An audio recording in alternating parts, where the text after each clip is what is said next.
Recentment, la Generalitat ha incorporat canvis en el mapa comarcal que veuran la llum a l'inici del 2023. Algunes comarques del nord han incorporat alguns pobles i altres n'han perdut. També es fa la realitat una demanda històrica a les comarques de l'Horta. Per fi, l'inexistent Horta Oest passarà a millor vida i l'Horta Sud es mantindrà seguint criteris científics vinculats a la geografia, com són les seues fronteres naturals i el riu Túria, però també a la història, la sociologia i la política, encarnades tant en les seues institucions com en el teixit associatiu i la ciutadania en general.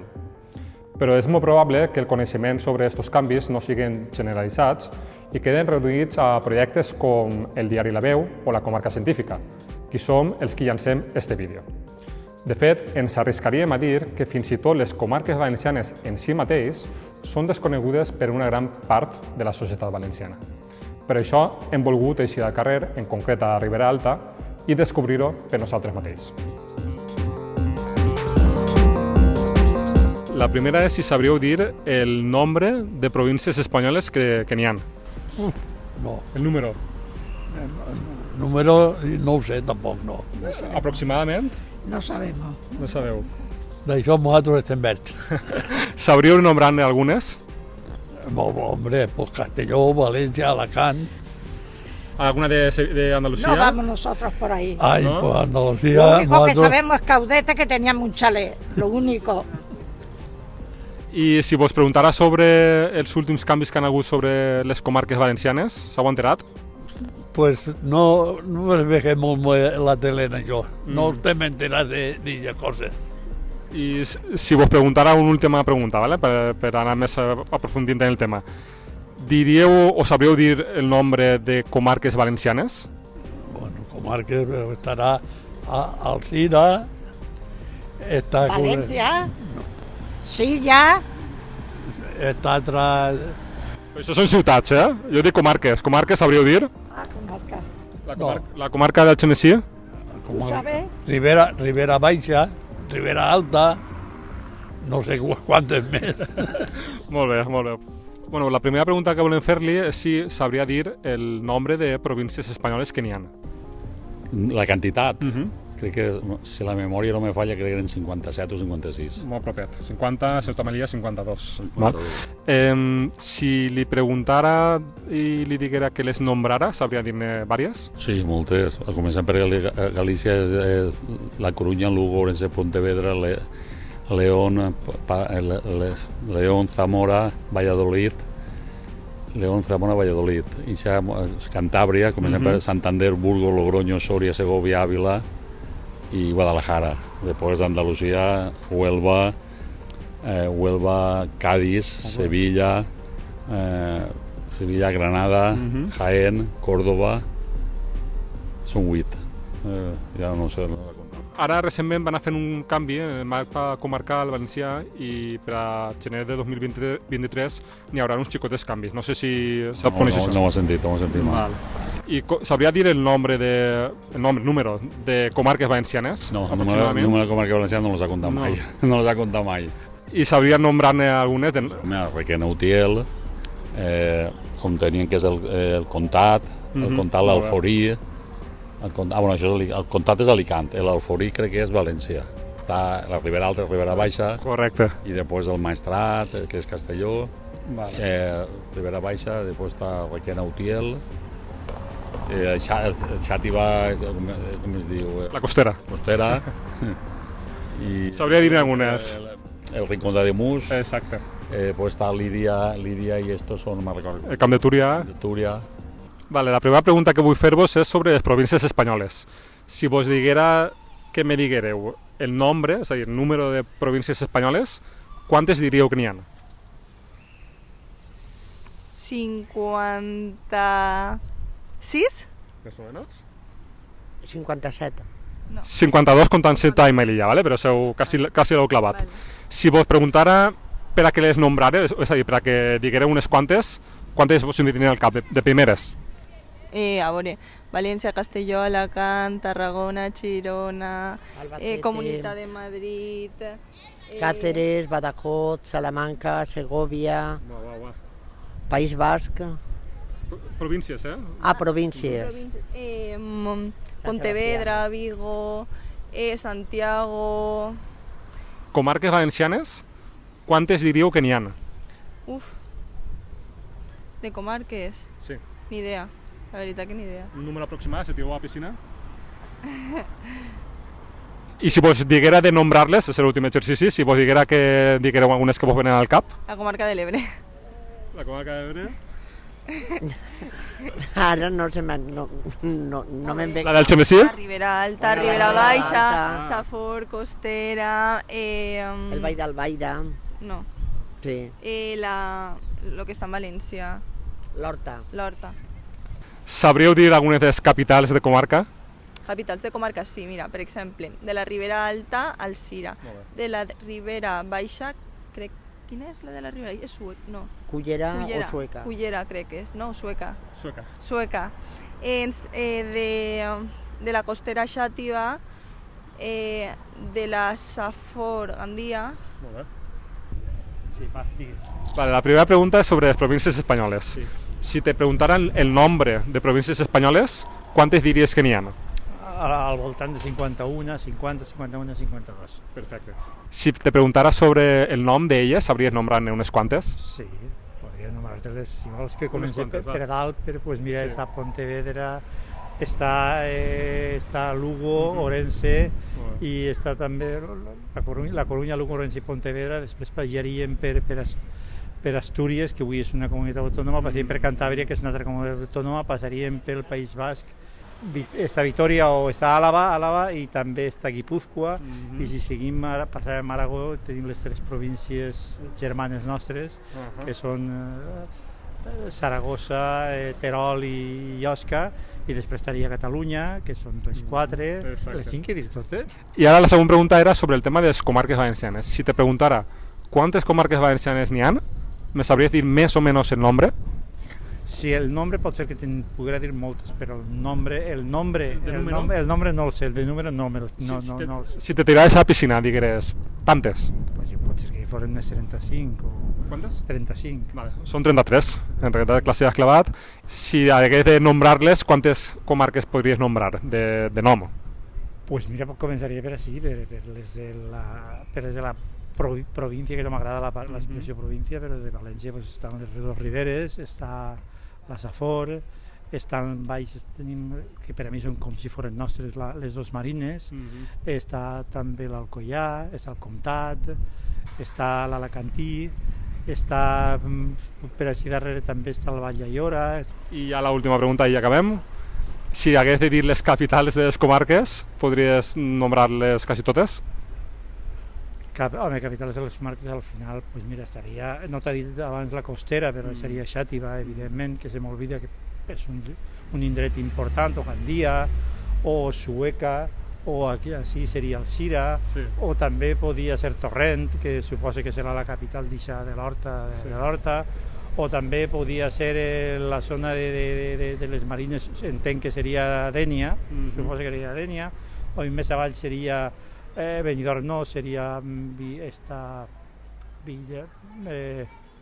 Villajoiosa. Vale, la primera pregunta és sobre el tema de les províncies espanyoles. Si sabríeu dir el número de províncies espanyoles que n'hi ha. Províncies, sí, 57, 3 o per ahí? 4, 50 més Ceuta i Melilla serien 52, vale? Molt bé, molt bé. I si vos preguntara sobre el nom d'elles, sabríeu dir-ne algunes quantes? sí, jo crec que totes, que jo soc de l'EGB i me'ls vaig ensenyar, no sé. Ves dient tot? Bueno, Comencem per les valencianes. Vale, les valencianes, Castelló, València, Alacant, Andalusia és, per exemple, jo les sé així, Huelva, Sevilla, Córdoba, Jaén, Almeria, Granada, Màlaga, Cádiz, Molt bé. les sé totes, ara ja veuré. Jo de Catalunya, Girona, Lleida, Tarragona i Barcelona. Molt bé. Del País Basc, Del País Basc. està Àraba, Ah, no. Vizcaya i Guipúscoa. Vale, ara, si vos preguntes sobre el número de comarques valencianes que existeixen, quantes diries que n'hi ha? Ahí no sé dir-te el número, ne sé moltes, però no sé dir-te el número. Ara, espera. Se podeu tirar a la piscina, si voleu. 17? No, Un poc més. un poc més n'hi ha. 23 sobre Un poc més. 28? 25. 33? 33? ¿Vos sona? 33? Són 33. Si vos preguntara sobre les comarques valencianes, sabríeu nombrar-ne unes quantes? Sí, a veure, les que més. La Ribera Alta, la Ribera Baixa, Camp de Montverdre, no m'hi mai bé, l'Horta, la Safor, me sé les més propetes. Tira'm un cable. El canal de Navarrés, La Canal de Navarrés. Ai, mira, ja per De Alacant. Castelló o del sí. sud o del nord, sabríeu dir-me? Del sud o del nord? Sí? No me'n recordo. Del nord de Castelló, jo tinc una, però no... Ai, com és? On està Morella i tot això? Esports. Esports. Gràcies. Vale, si vos preguntara, encara que siga les que estan per a prop, les capitals de comarca, sabríeu dir-les? De la Ribera Alta, La Ribera Alta? Alcira. de la Ribera Baixa Sueca, Sí. Ja està. No, de l'Horta... València? No. És que Horta n'hi ha 3. Ja. L'Horta Nord, Ja, l'Horta Nord... Ai, no tinc ni idea. l'Horta Sud, L'Horta Sud serà... Torrent. Torrent? Ai, mare. Ai, mare. Tot i que les comarques valencianes són la nostra realitat més immediata i és en elles on desenvolupem gran part de la nostra vida, com ara treballar, passar el cap de setmana o estudiar, encara hi ha una gran part de la població valenciana que coneix millor altres realitats que allò que ja fa pràcticament dia a dia. Esta col·laboració entre Diari La Veu i la comarca científica busca entendre per què es dona aquest fenomen al mateix temps que pretenem fomentar i conscienciar sobre coneixement de les nostres comarques. En aquest primer vídeo volem conèixer els antecedents històrics de les comarques valencianes. D'on venen? Què hi havia abans? Com s'acabaren formant? Però abans volem saber els motius del desconeixement extès sobre la nostra realitat geogràfica, històrica i cultural. Per això parlem amb Andreu Ginés, director tècnic de la Federació d'Instituts d'Estudis del País Valencià, que és la institució que busca coordinar i vertebrar la feina que fan els instituts d'estudis locals i comarcals. En Vox Populi ens hem trobat amb respostes que delaten un major coneixement de la geografia provincial arreu de l'Estat que la pròpia del dia a dia. Per què ocorre això? Andreu ens contestava el següent. Bé, jo pense que per a respondre a això cal atendre a diferents factors, com sol ocórrer en aquests casos. El primer d'ells segurament és la manca d'un reconeixement institucional i legal que fa que la divisió comarcal no tinga pràcticament cap translació pràctica. Això per una banda.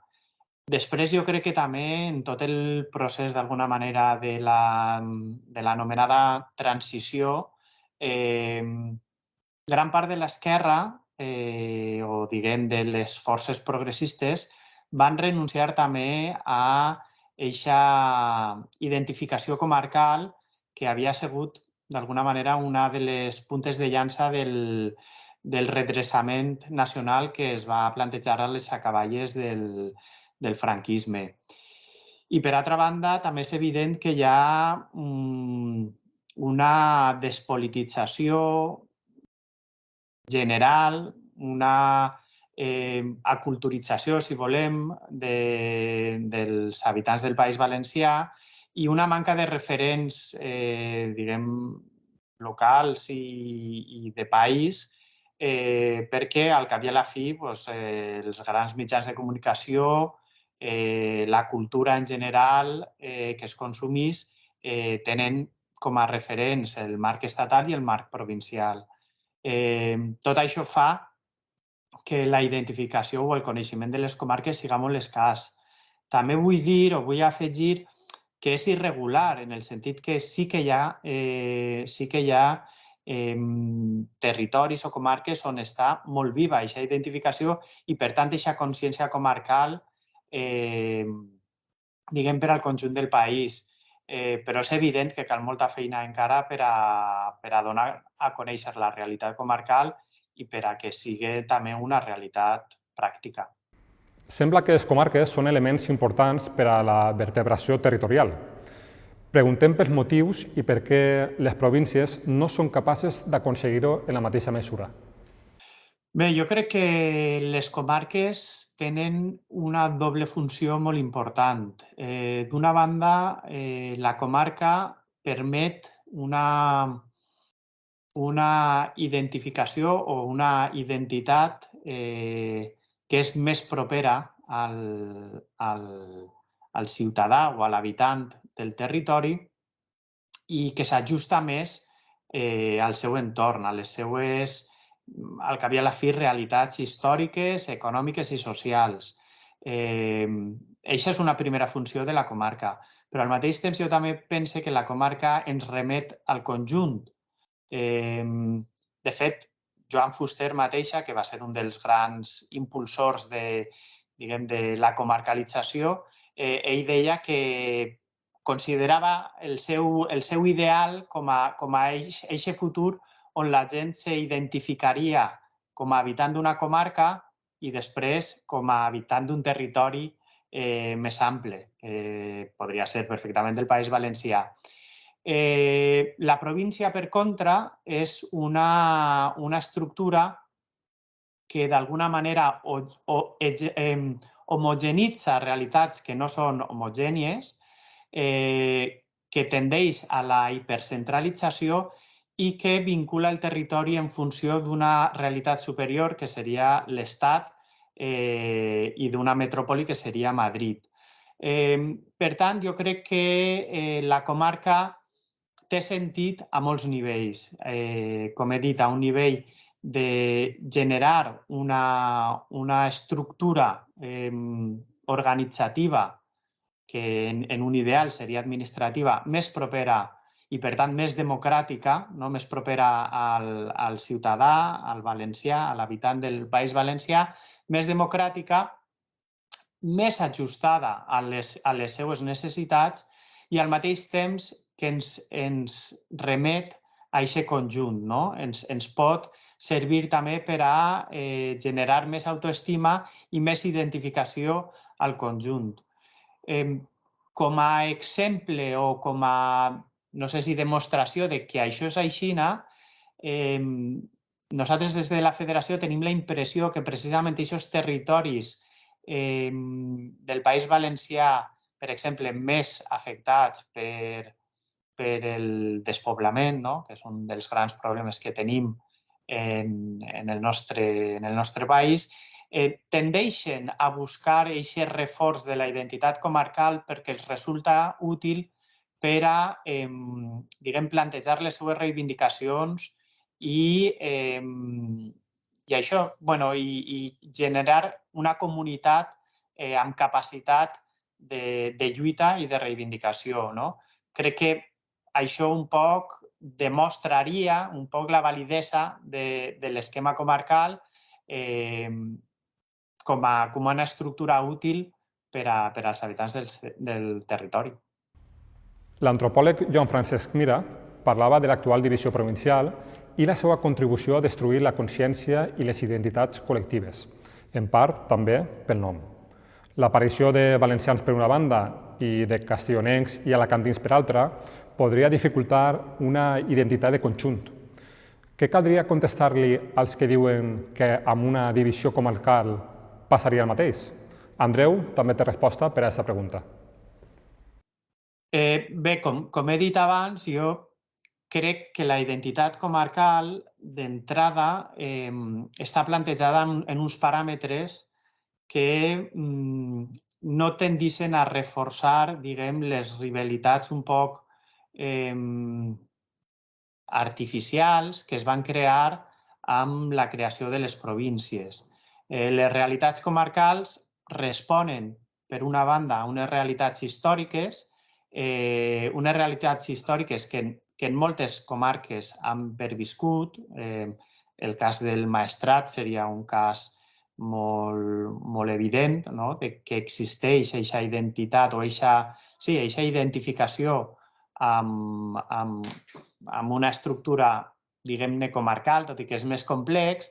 En casos com la Ribera també són identitats històriques i altres que potser no són tan històriques però que s'ha demostrat que tenen una funció útil i d'alguna manera que ha arrelat, com seria el cas de l'Horta Sud, on diguem que el teixit social i associatiu s'ha construït en base a la creació d'aquesta identitat comarcal de l'Horta Sud, demostren, pense jo, que aquesta identitat, aquesta creació de les comarques no es fa, diguem, en clau de rivalitats, sinó que es fa en clau de reivindicacions particulars, però que ens uneixen al conjunt.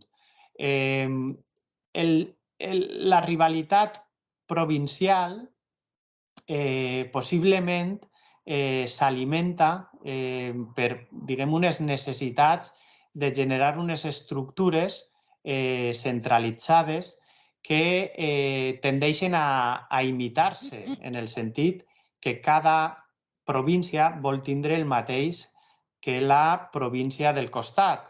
Això en les realitats comarcals no pot succeir perquè és evident que cada comarca no pot tindre el mateix perquè les realitats o les necessitats comarcals són diferents. El que sí que pot succeir és que les comarques puguen ajudar a una major distribució dels recursos, a un major equilibri territorial, i tot això, al cap i a la fi, seria a favor d'una major cohesió i d'una major consciència de país. Evidentment, estem parlant de supòsits, no podem preveure o llegir el futur, però sí que estem parlant, diguem, a partir d'uns plantejaments que són, per dir-ho d'alguna manera, més equilibrats d'inici. Jo entenc també que més racionals en el sentit de més ajustats a les realitats territorials, històriques, socials, culturals fins i tot, i que, per tant, tot això ha d'evitar les rivalitats absurdes que, per altra banda, eren moltes vegades qüestions de rivalitats d'èlits econòmiques que després intentaven traslladar, per dir-ho d'alguna manera, al poble, no? Ara bé, la realitat valenciana ve de lluny i prèviament a les 33 comarques actuals, la nostra geografia també es dividia en diferents regions. Per a conèixer la història i els antecedents comarcals, parlem amb Joan Carles Membrado, professor del Departament de Geografia de la Universitat de València. Seguint les investigacions de Joan, i particularment la divisió territorial valenciana, antecedentes, problemes i política de la Generalitat, trobem un èmfasi en les divisions territorials de l'etapa foral, és a dir, en les governacions, els bisbats i els quarters. Volíem començar per les governacions. Per això li preguntàvem a Joan què eren i en quins criteris es van basar les autoritats d'aquella època per a fer aquestes primeres divisions territorials. Les governacions són una divisió foral, d'època foral, que comencen en el segle XIV i duren fins al segle XVIII, fins a la pèrdua dels furs, i estan basades en les etapes de conquesta del Regne de València. La primera etapa arriba fins a Borriana i tot el territori de Borriana que és incorporat al bisbat de Tortosa forma part o dona lloc al que serà la futura governació de la Plana, governació de Castelló o governació de Llà-Uixó. La segona etapa és fins al riu Xúquer, la segona etapa de conquesta, i donarà lloc al que després s'anomenarà governació de València. La tercera etapa de conquesta és fins a la línia Biar-Busot i dona lloc a la governació, sotsgovernació de Xàtiva. En el cas de Castelló també parlem d'una sotsgovernació, no d'una governació. I per últim, la incorporació tardana de final del segle XIII, principi del segle XIV, d'Alacant, Oriola, Elx, etc., dona lloc a la quarta, en aquest cas, de nou, parlem d'una governació, que és la governació d'Oriola. Els criteris coincideixen amb les etapes de conquesta. Pel que fa a la geografia,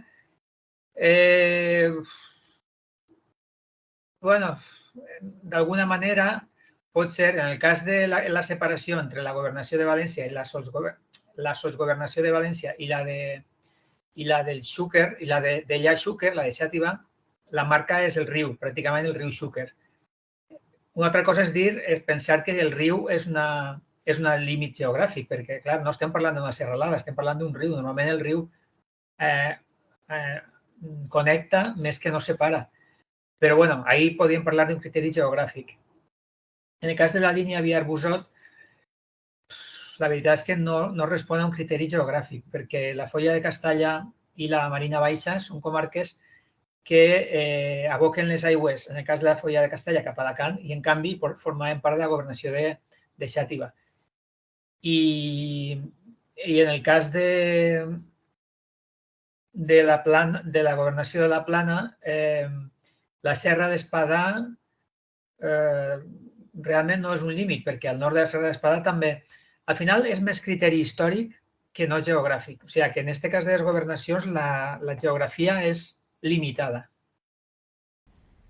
Estem parlant d'èpoques on el poder i la influència de l'Església era omnipresent, també a l'hora de determinar les demarcacions geogràfiques i administratives. De fet, la divisió eclesiàstica medieval, els anomenats bisbats, s'adaptava a grans trets de les governacions i subgovernacions forals, tot i haver-hi algunes excepcions, com ara les comarques de l'Alt Millars, l'Alt Palància o Ademuz. El tema dels bisbats coincideix prou amb el tema de la conquesta i, per tant, de les governacions i sotsgovernacions. La primera arriba fins a Almenara, la primera etapa de conquesta, i tot el territori, depenent del castell de Borriana, és incorporat al bisbat de Tortosa. Després, teòricament, des de l'Alt Millars fins a la Vila Joiosa, tot això serà el bisbat de València. Teòricament, Xàtiva li hauria correspost un bisbat. El problema és que Xàtiva, pel motiu que fora, encara que havia tingut una seu episcopal visigòtica, no li la van reconèixer i no li van donar la categoria de bisbat. En canvi, Sogorb, que no està demostrat que haguera tingut ixe bisbe visigòtic, perquè és probable que s'hagi confós la Segorbe valenciana amb la Segòbriga castellana, per el motiu que fora, a Segorb sí que li van donar un bisbat. Un bisbat que incloïa la comarca de l'Alt Palància i la comarca de la Serrania. Era com una mena de mos dins del bisbat de València. Al nord, l'Alt Millars continuava en València i al sud tot era València fins a la Vila Joiosa, sense contemplar el bisbat de Xàtiva. Xàtiva la van marginar en aquest cas i, a diferència de les sotsgovernacions, que sí que en tenia una, en el cas del bisbat no li el van donar, per a pesar dels xativins. I Xàtiva, l'església principal, encara es diu la seu de Xàtiva. La col·legiata és el nom oficial, però li diuen la seu, perquè tenen aquesta memòria d'haver sigut una seu episcopal, si més no en temps visigòtics. I, per últim, el bisbat del sud, el bisbat d'Oriola, en principi era de Cartagena, però com que el bisbat de Cartagena ho feia tot en castellà i en Oriola eren valencianoparlants, al final van decidir que per a pregar i per arribar millor als seus feligresos calia fer una nova governació que fora en Oriola i que tinguera el valencià com a llengua vehicular. Avui dia seria probablement impensable pensar això en Oriola, però no era així en el segle XVI quan es va fer aquesta separació entre Cartagena i Oriola. Les divisions administratives per ball de governacions i bisbats eren els quarters, trobant-nos ja en l'any 1404 de l'antic Regne de València. Podríem estar parlant de la primera divisió comarcal i d'aquestes primeres 26 comarques valencianes, quasi el mateix nombre de les comarques actuals? Com naixen? Quin era el criteri utilitzat per a dividir-los? Bé, és un criteri, el criteri dels quarters és un criteri que es basa en un impost del tall de drap, un impost tèxtil que se fa des de les institucions valencianes a les comarques, als quarters. I bé, coincideix en aproximadament els capitals comarcals que hi havia en aquell moment, els caps no sé si ja dir la paraula comarca, el que avui seria una comarca, l'àrea d'influència que tenien les ciutats arreu del territori. En el nord no hi havia grans ciutats i el Maestrat és un quarter enorme, però al sud del Maestrat sí que és de veres que n'hi ha molts quarters i amb capitals en llocs que avui també són capitals de comarca, ja sigui Castelló o sigui Onda. Onda no és una capital de comarca avui dia, però sí que en general podríem dir que és la primera delimitació comarcal, entenent comarcal com a llocs de comarques identitàries, comarques sentides, comarques viscudes, que són espais xicotets, no funcionals. Les funcionals poden ser més grans. Amb tot, arriba la Guerra de Successió i la victòria dels Borbons, que acaben abolint, com bé sabeu, els furs valencians i l'ús i ensenyança del valencià. El regne es converteix en província i es divideix en 13 governacions o corregiments borbònics. Com es distribuïen? Baix quin criteri es va fer aquesta distribució administrativa? El cas de la divisió borbònica és absolutament arbitrària i es basa en criteris, a voltes en criteris de càstig a les ciutats rebels, a les ciutats mauletes, les ciutats no borbòniques, els donen una misèria o els lleven qualsevol, diguem-ne, capitalitat. Per exemple, Xàtiva, que com sabeu va ser cremada per Felip de Borbó i va ser com una mostra de si us oposeu a mi rebreu aquest càstig, i Xàtiva va ser castigada per a la importància comercial, econòmica i demogràfica que tenia la ciutat de Xàtiva, li van donar un corregiment borbònic molt, molt reduït. I van premiar a altres ciutats com Peníscola, com Xixona, que havien sigut botiflers o havien sigut borbòniques, en definitiva. Això no vol dir que la població ho fora, però els senyors que manaven en la població sí que ho eren. I d'aquesta manera se van endur sorprenents corregiments per la seva mida.